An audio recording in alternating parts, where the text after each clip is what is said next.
Bonsoir. Bonjour à tous. Alors, dans un monde où on est souvent, voire hyper connecté, on a tendance à croire que toutes les personnes avec qui on parle bien, ou qu'on parle, ou qui aiment nos trucs, nos stories, nos images, tout ça, eh ben, sont nos amis. Et en fait, les vrais amis, c'est beaucoup plus rare que ça, vous le savez. Ce sont ceux qui répondent à n'importe quelle heure, qui ne nous rabaissent pas, et pourtant qui nous disent quand ce qu'on fait n'est pas bien, ou quand ça ne correspond pas. On dérive un petit peu, ça nous arrive tous. Donc un ami, c'est pas que virtuel, c'est quelqu'un qui s'inquiète réellement pour nous. Ce qui est intéressant, c'est de se poser la question sur qui compte réellement pour moi. Et pour répondre à cette question, euh, le plus simple, c'est pour qui, au beau milieu de la nuit, tu serais prêt à sortir de chez toi en pyjama pour aller le voir s'il a vraiment besoin. Et en général, bah, il n'y a pas grand monde pour qui tu ferais ça. Bah, dis-toi qu'à l'inverse, c'est pareil. En fait, il n'y a pas grand monde qui va se lever en plein milieu de la nuit ou qui va lâcher ce qu'il est en train de faire, par exemple un resto en tête-à-tête avec son conjoint ou XY, pour venir te secourir ou te voir quand tu auras le moral zéro, ou pour juste entendre vider ton sac et puis refaire le monde après. Parce qu'en général, quand on vide le sac, on refait le monde.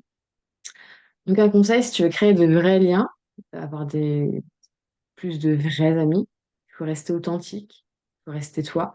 Ne pas répondre oui à tout bout de champ, parce qu'en fait, les personnes qui nous disent oui tout le temps, bah, c'est pas intéressant. Quelqu'un qui nous correspond comme deux gouttes d'eau, bah, souvent c'est très faux et on s'en méfie. Une vraie relation, même amicale, pardon, ça s'entretient. C'est en partageant des bons moments que ça va créer des souvenirs, ça va créer un lien encore plus fort. Bah, c'est comme en amour, de toute façon, dans toutes les relations, hein, vraiment, c'est en expérimentant ensemble et en se livrant, en étant vraiment authentique, que le lien se crée et perdure, en fait. Parfois, bah, une amitié, elle se termine parce que on n'est plus trop d'accord, parce que on prend des chemins différents et qu'on se perd de vue. Bah, dis-toi que si elle se termine, c'est que bah, elle n'était pas faite pour durer. Et puis en fait, on évolue tous. Et peut-être que bah, vous avez juste pas évolué dans la même direction.